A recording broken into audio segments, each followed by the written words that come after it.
In Kuala Lumpur, the rhythm of diplomacy moves with deliberate grace. Inside a hall adorned with the flags of Southeast Asia, the sound of quiet conversation mingles with the soft clinking of glasses. At the head of the table sits China's Defense Minister Dong Jun, a man whose words carry the weight of Beijing's evolving role in regional security. The ASEAN-China Defense Ministers' luncheon is not just a formal gathering, it's a reflection of the complex balance between partnership and rivalry that defines the Indo-Pacific today. As cameras capture Dong Jun taking his seat beside Malaysia's Defense Minister, the moment signals more than etiquette. It marks a continuation of China's strategic outreach to Southeast Asia, a region navigating the tightening contest between Beijing and Washington. Across the room, Malaysia's Menteri Pertahanan greets Dong Jun with a firm handshake and a measured smile. Around them, ministers from Vietnam, Brunei, and across ASEAN exchange polite nods. The mood is cordial, but every glance hints at underlying tension. Beijing's defense diplomacy has intensified over the past year. From joint exercises in the South China Sea to high-level meetings like this one, China has sought to project reassurance while expanding its influence. For ASEAN members, the challenge is to engage without being engulfed.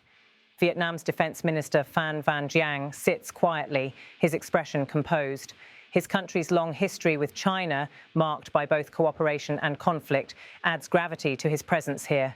Brunei's Halbi bin Haji Mohd Yusof, too, watches carefully, representing one of the smaller but strategically vital coastal nations. The luncheon setting is emblematic. Malaysia, a nation positioned at the heart of Southeast Asia's maritime crossroads, hosting an event that symbolises both unity and unease. Around the table, discussions turn to maritime safety, defence modernisation, and the shared goal of maintaining peaceful seas. The phrase is repeated often, a diplomatic shorthand for a region trying to avoid being drawn into confrontation. China's Dong Jun listens intently. Since assuming the role of defense minister, he has become a key figure in shaping Beijing's regional military diplomacy. His approach has been softer in tone than his predecessors, but firm in substance.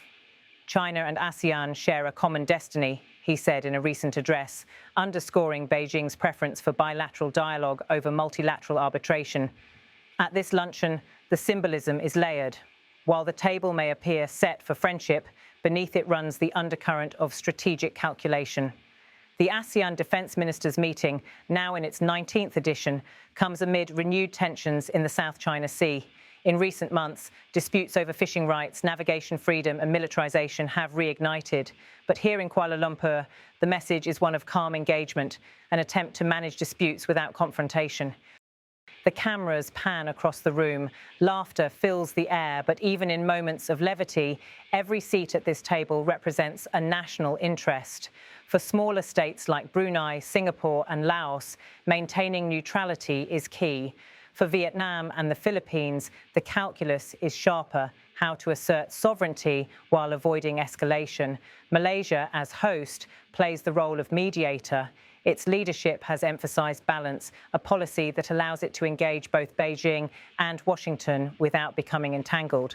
Kuala Lumpur's defence posture, rooted in non-alignment, offers a rare space for open conversation. As the luncheon progresses, Dong Jun engages in side discussions. Observers note that he spends several minutes speaking with his Vietnamese counterpart, a signal that the two nations may be exploring de-escalation mechanisms following recent maritime incidents. Sources close to the delegation say the conversation touched on joint rescue operations and improved communication lines between naval forces. For ASEAN, such exchanges represent the practical side of diplomacy, small steps towards stability in an unpredictable sea. The tone of the event remains carefully choreographed. Cameras from AFP and local agencies capture every angle, the firm handshake, the polite applause, the choreographed seating. Yet it is the unspoken moments and the pauses, the quiet exchanges, that reveal the depth of regional dynamics. Behind closed doors, China continues to push for the long-delayed Code of Conduct for the South China Sea, an agreement that would define how disputes are managed. ASEAN nations remain cautious, wary that such a code could tilt too far toward Chinese interests. Dong Jun's attendance at this luncheon is designed to reassure, not to pressure. His remarks, according to sources familiar with the closed session, emphasized China's commitment to dialogue, mutual respect and shared security. But outside this hall, the strategic competition continues to unfold. The United States, Japan and Australia are deepening defense ties with several ASEAN states. Joint exercises, intelligence sharing and arms cooperation are rising. For China, maintaining influence means combining diplomacy with deterrence. At the luncheon, ministers avoid direct references to these rival blocs.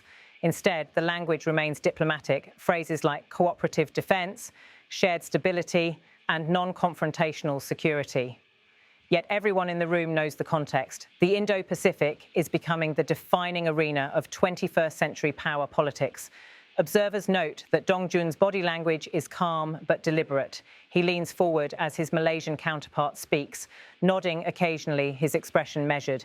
His gestures signal attentiveness, a hallmark of China's current diplomatic posture, open, listening but unyielding.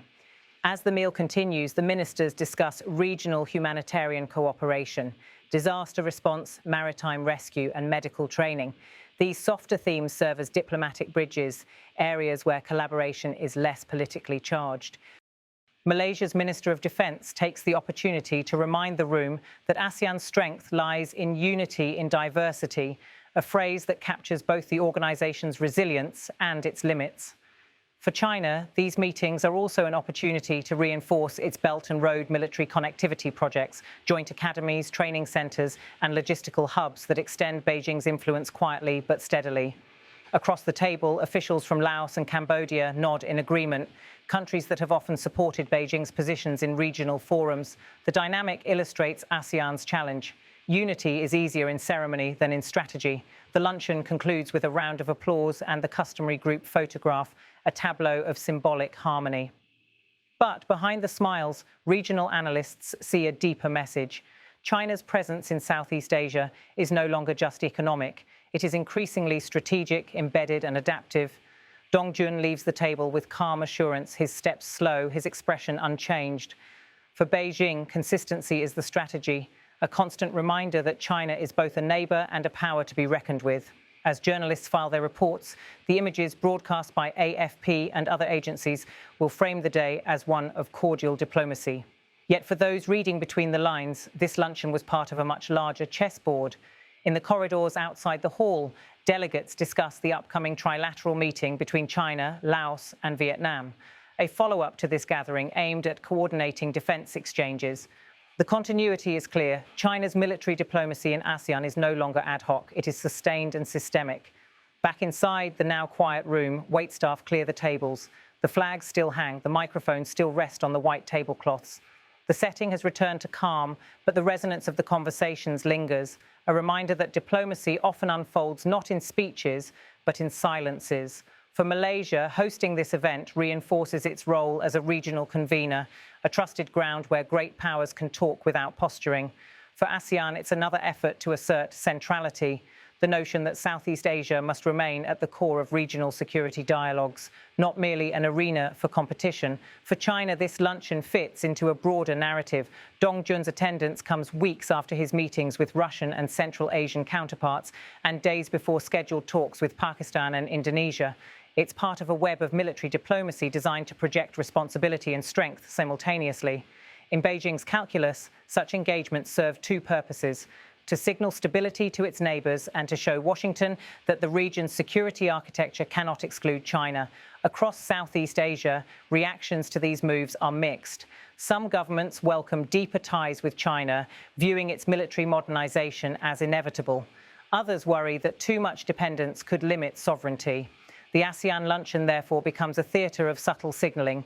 Each word, each smile, each handshake weighed against national interests.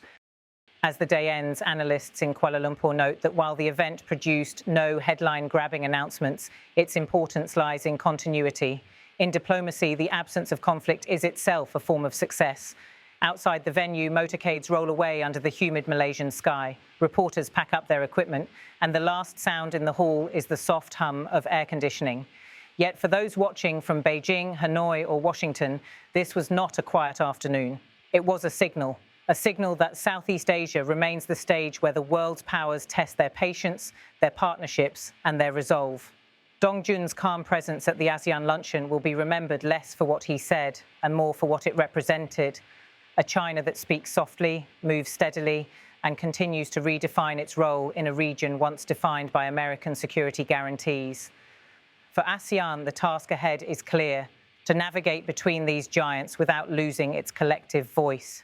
For now, diplomacy has the floor, and the language of respect remains the only language spoken aloud. But behind that civility lies the quiet hum of strategy, and in that silence, the future of the Indo-Pacific continues to take shape.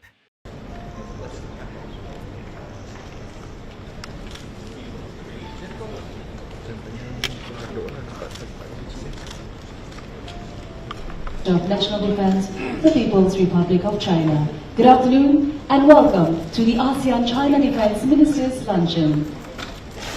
This is a moment for us to take a short break from the session. And the session. Thank you everyone. Thank you. Okay.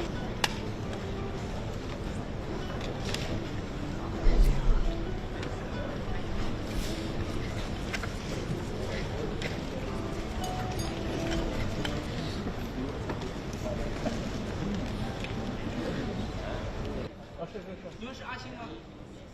对，但是我打给他，我打给阿星。